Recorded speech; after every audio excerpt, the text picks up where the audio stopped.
¿Qué está pasando en el mundo? Duro mensaje del presidente de Rusia, Vladimir Putin. Está enfrentando una guerra con la OTAN. ¿Qué busca con estas declaraciones? Rusia en una reunión del Ministerio de Defensa de Altos Mandos Militares de Rusia, en la que se analiza la operación especial en Ucrania. Menciona que tiene tiempo que los países occidentales quieren fragmentar a Rusia y están usando fuerzas en Ucrania para debilitarla. La operación especial en Ucrania es el resultado de las políticas de Occidente y la OTAN. Rusia está enfrentando todo el potencial bélico de los países occidentales en el campo de batalla. Con este suministro de armas a Ucrania solo prolonga la operación especial. Con esto se pone crítica la situación en la zona, pero estaremos informando. Escuchemos. El presidente Vladimir Putin destaca que Rusia se enfrenta al potencial militar de casi todos los miembros de la OTAN. Lo dijo en una reunión ampliada con los altos mandos militares, donde se evaluó el transcurso de la operación especial. Los participantes honraron con 1 minuto de silencio la memoria de los caídos en combate. Vladimir Putin ha hecho el resumen de los últimos acontecimientos, de lo más importante si hablamos sobre la marcha de la operación especial militar en Ucrania. Vladimir Putin, durante la reunión especial en el Ministerio de Defensa de Rusia, primero honró a los que perecieron en campos de batalla con el minuto de silencio y asimismo también declaró que casi todos los combatientes son auténticos héroes, igual que durante la Gran Guerra Patria. Así, Vladimir Putin ha destacado que los países occidentales durante siglos querían quebrantar, querían fragmentar a Rusia. Ahora utilizan diferentes fuerzas en Ucrania para debilitar a Rusia, como por ejemplo a los nacionalistas. Asimismo, también Vladimir Putin ha declarado que lo que sucede en Ucrania es una tragedia, pero esto es el resultado de las acciones de terceros países, no de la política rusa. Así también Putin explicó que la confrontación con las fuerzas que se encuentran en Ucrania era algo inevitable, por eso se eligió la opción de actuar lo antes posible. Así también Vladimir Putin ha declarado que ahora en Ucrania casi todo el potencial bélico de los países de la OTAN es utilizado en los campos de batalla. Hay que analizar esta experiencia, hay que analizar estos conocimientos y también introducir cambios estructurales en el ejército ruso.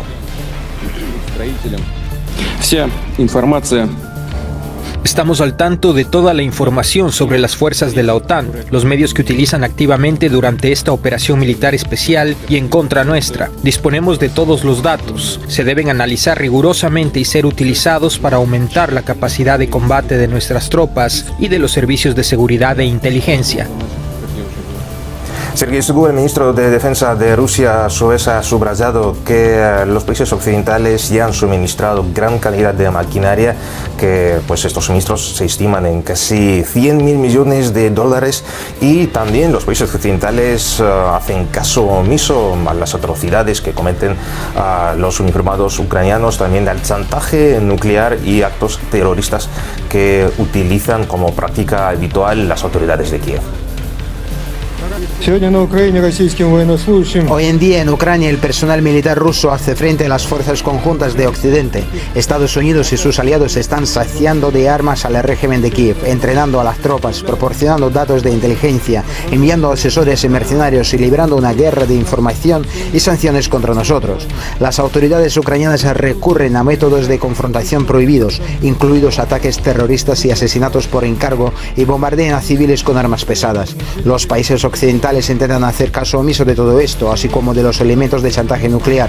Por ejemplo, las provocaciones contra la central nuclear de Zaporozhye y los escenarios de la preparación de la así llamada bomba nuclear sucia. Está claro que la situación actual beneficia principalmente a Estados Unidos, que busca utilizarla para mantener el dominio global y debilitar a otros países, incluidos sus aliados en Europa. Así también Shoigu ha explicado que los planes para el año 2023 son siguientes: lograr lo que habían marcado anteriormente y finalizar la operación militar en Ucrania, y también ha hablado sobre los futuros cambios para el ejército de Rusia, que en general aumentará sustancialmente la cantidad de las tropas y que muy pronto también la tríada nuclear rusa se fortalecerá con más suministros de misiles de crucero, como por ejemplo pronto al servicio de los militares rusos estará la fragata Admiral Gorshkov con el sistema novedoso y de gran avance Zircon, que son los misiles de crucero hipersónicos. Intervención militar que Putin llamó una operación militar rápida, y evidentemente esa operación militar especial que iba a ser muy rápida no lo fue. Fue una operación militar que nos llevó a una guerra que todavía estamos, digamos, viviendo y que ha traído, yo diría, muchos analistas afirman los errores de Putin en esta guerra, ¿no? Porque creo que hubo varias cosas que no se previeron o que hubo un mal cálculo quizás político cuando se inició, violando por supuesto el derecho internacional, porque esto es sin lugar a dudas una agresión, aquí no hay un casus bellum que la justifique bajo ninguna circunstancia. Entonces, una de las primeras cosas que hay que decir es, Putin se equivoca pensando o subestimando la respuesta ucraniana y la resistencia, además de un ejército de voluntarios, son 100.000 voluntarios que están siendo además armados. Y yo diría que ese va a ser uno de los problemas a futuro, ¿no? Porque cuando tú armas población civil para responder a situaciones militares como esta, pues la guerra se vuelve una guerra prolongada, uno, y dos, ¿cómo haces para el desarme? Entonces yo diría que un primer análisis que podemos hacer nosotros es la duración. Esto se ha desbordado de los, digamos, territorios que había logrado ocupar Putin, que había logrado entrar, ya son más de 6.000 kilómetros cuadrados que él ha tenido que retroceder. Y eso genera, digamos, una sensación de desconfianza y de hacia dónde van en Rusia. Todavía tiene el apoyo de las élites. En cuanto a la población, es difícil saberlo, digamos, por la restricción en los medios de comunicación, pero sin embargo vemos que las fronteras estuvieron desbordadas en algún momento de rusos, cuando se llamó a la movilización general, los rusos yéndose para Turquía, para otras zonas. Entonces ahí ya hay un apoyo que empieza a flaquear, ¿no? El segundo punto tendríamos que decir que tiene que ver con la OTAN. Todo esto se genera por la expansión de la OTAN hacia Europa del Este, una expansión que había empezado desde hace mucho tiempo, una Rusia que quiere mantener sus zonas de influencia en el área postsoviética y que, contrario a lo que se pensaba, esto lo ha ido alejando de esas áreas de influencia, y no solamente ha alejado a Rusia de sus áreas de influencia, sino que lo otro que ha causado es una ampliación de la OTAN. Fíjate que tenemos 2 nuevos ingresos a la OTAN, 2 nuevos miembros en la OTAN y miembros cercanos también a Rusia, digamos, en términos de vecindad. Y el otro tema es qué tan fuerte fue ese apoyo que Rusia esperó tener de China, ¿no?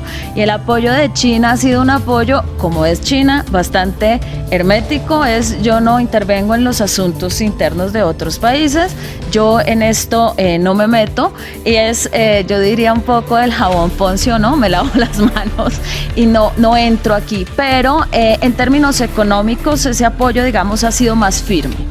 En términos económicos, por lo que vemos que se está viviendo hoy con el tope del precio del petróleo, que dicen, bueno, aquí los que le compren petróleo a Rusia a $60.